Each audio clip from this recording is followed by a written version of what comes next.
নদীর বিদ্রোহ রচনা করেছেন মানিক বন্দ্যোপাধ্যায়। মানিকের খানিকই যথেষ্ট। সরীসৃপ গল্প সংকলন থেকে এটি নেওয়া হয়েছে। এই গল্পের নদীর বিদ্রোহ গল্পের প্রধান চরিত্র হচ্ছে নদের চাঁদ। এখানে আমরা সহকারীকে পাই,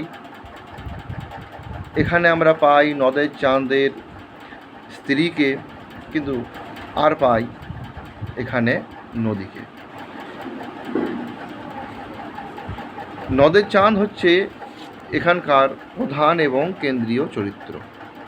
সে নদীকে বড়ই ভালোবাসে, নদীর কাছে গিয়ে বসে থাকে, নদীর সাথে খেলা করে, নদীকে অসম্ভব ভালোবাসে, অত্যন্ত ভালোবাসে। এই ভালোবাসার একটা ব্যাখ্যা, একটা উত্তর, একটা কৈফিয়ত সে নিজে দিতে পারে, কারণ সে নদীকে ভালোবাসে। ছোট থেকে নদীমাতৃক দেশে, নদীমাতৃক গ্রামে তার বেড়ে ওঠা, তার জন্ম, তার শৈশব, তার বাল্যকাল কেটেছে।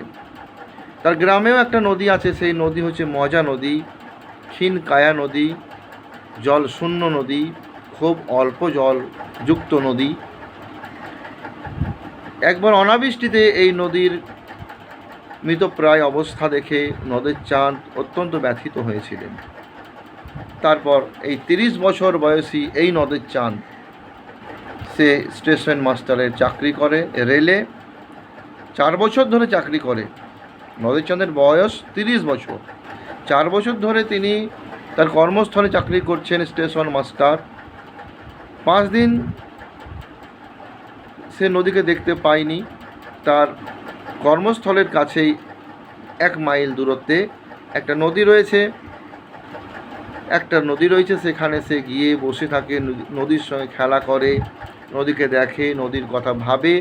মানে এক একজনের এক একটা জিনিসের প্রতি ভালো লাগা থাকতে পারে। তো নদীর প্রতি তার একটা ভালো লাগা আছে, ভালোবাসা আছে, এবং তার ভালো লাগাটা অনেকখানি পাগলামি, এতেই সে আনন্দ অনুভব করে, তাকে খারাপ লাগে না।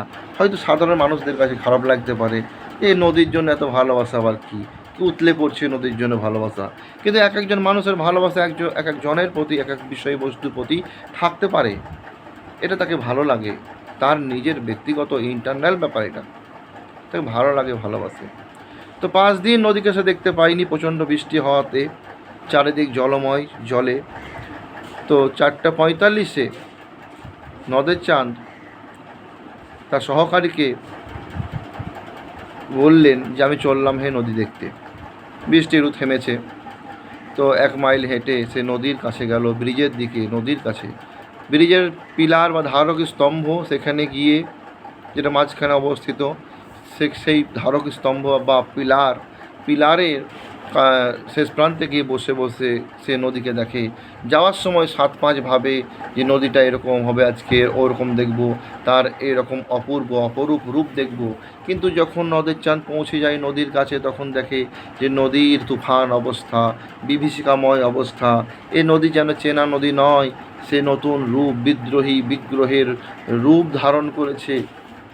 তার সেই জলস্ফীত তুফান জলরাশি, প্রচণ্ড ঢেউ পিলারের গায়ে লেগে ঘুরে ঘুরে ফেনার সৃষ্টি করছে। সেখানে বসে অনেকক্ষণ বসে সে নদীর সাথে খেলা করে, নদীকে দেখে, অনেক কথা ভাবে। কি প্রয়োজন ছিল ব্রিজের, রং করা ব্রিজের প্রতি তার একটা ভালো লাগা ছিল, গর্ব অনুভব করত। আজ তার মনে হচ্ছে এই ব্রিজটার কী প্রয়োজন ছিল। তারপরে সে তার স্ত্রীকে 2 দিন জুড়ে পরিবেশের সঙ্গে সামঞ্জস্যপূর্ণভাবে ব্যথাপূর্ণ বিরহ বিধুর একটি চিঠি লেখে। 5 পাতা ধরে, সেই 5 পাতা তার পকেটেই ছিল চিঠিটা। সেই চিঠিটা স্ত্রীর জন্য লেখা। সেই চিঠিটা একটা একটা করে পাতা খুলে নিয়ে নদীতে ফেলে দেয়, নদীর সাথে বাচ্চা ছেলের মতো খেলা করে। নদী নিমেষে সেই পাতাগুলি গ্রাস করে নেয়। তারপর সন্ধ্যা নেমে আসে, সে বুঝতে পারে না। আবার বৃষ্টি শুরু হয়ে যায়, নদীর শব্দ আর বৃষ্টি পড়ার শব্দই নদীতে। এর মধ্যে তার মনে ভয় জাগে, একটা ট্রেন চলে যাওয়াতে তার চেতনা ভাঙে। তারপর সে কী করে, সে তার গন্তব্যস্থল, তার স্টেশনের দিকে এসে ফিরে আসে। ফির আস্তে আস্তে অনেক কথা ভাবে কী প্রয়োজন ছিল এই ব্রিজটার। নদী কি পারবে এই ব্রিজটাকে ভেঙে ফেলতে? বা নদী যদি ভেঙেও ফেলে, মানুষ তো আবার নতুন ব্রিজ খাড়া করবে, নতুন বাঁধ দেবে। নদী একদিন তার গতি হারিয়ে ফেলবে। নদীকে ছাড়বে না যন্ত্র সভ্যতা। কেন, কি দরকার ছিল এই ব্রিজের? এর উত্তর দেওয়ার জন্য হয়তো পেছন থেকে একটা 7 নম্বর ডাউন প্যাসেঞ্জার ট্রেন এসে তাকে পিছিয়ে দিয়ে চলে যায়।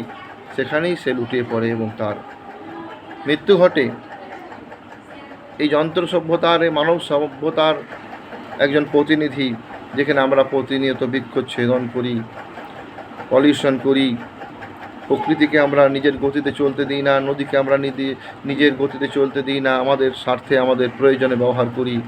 প্রকৃতিকেও বাঁচতে দিতে হবে, আমাদেরকেও বাঁচতে হবে।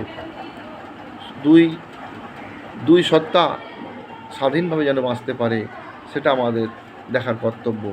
কিন্তু নগর সভ্যতা, যন্ত্র সভ্যতা বড়ই নিষ্ঠুর, সে নিজেরটাই বোঝে। তাই তার নদের চাঁদের এই শুভচিন্তা যে কী প্রয়োজন ছিল এই ব্রিজের, যে ট্রেনকে যে চলতেই হবে, মানুষকে যে রেলে চাপতে হবে, তাই তার মৃত্যু ঘটলো। তোমার এইরকম চিন্তা ভাবনা নিয়ে বেঁচে থাকতে পারো না। যন্ত্র সভ্যতা, নগর সভ্যতা তোমাকে এই চিন্তাধারা নিয়ে বেঁচে থাকতে দেবে না, তোমাকে আধুনিক হতে হবে। তাই নদীর চাঁদের অকাল মৃত্যু ঘটল। সরীসৃপ গল্প গ্রন্থের অন্তর্গত নদীর বিদ্রোহ। এখানে প্রশ্ন, শর্ট কোয়েশ্চেন কি পড়ে যে কটার সময় নদের চাঁদ নদীকে দেখতে গিয়েছিল? 4:45 বিকেলবেলায়। 3 ঘন্টা বৃষ্টি থেমেছিল। 5 দিন বৃষ্টি হয়েছিল। 5 পাতার চিঠি, 2 দিন ধরে চিঠি লিখেছিল। নদের চাঁদের বয়স কত? 30 বছর। নদের চাঁদ কী করেন? Station master. 4 বছর ধরে তিনি চাকরি করেন ওখানে, এবং স্টেশন থেকে নদীর দূরত্ব হচ্ছে 1 মাইল। এই জাতীয় শর্ট কোয়েশ্চেন পড়ে, MCQ পড়ে। আর নদীর প্রতি নদের চাঁদের ভালোবাসা, এটাও পড়ে। এটা করতে হবে।